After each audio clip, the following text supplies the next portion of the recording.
हालांकि ये बस इतना काम है कि एक जोर की डांट पड़ेगी और यकायक ये खुले मैदान में मौजूद होंगे।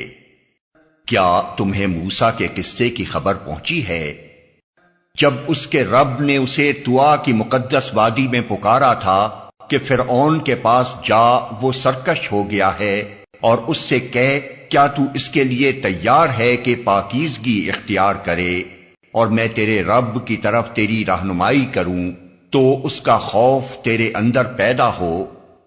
फिर मूसा ने फिरऔन के पास जाकर उसको बड़ी निशानी दिखाई, मगर उसने झुटला दिया और ना माना। फिर चालबाजियां करने के लिए पलटा और लोगों को जमा करके उसने पुकार कर कहा, मैं तुम्हारा सबसे बड़ा रब हूं। आखिरकार अल्लाह ने उसे आखिरत और दुनिया के अजाब में पकड़ लिया।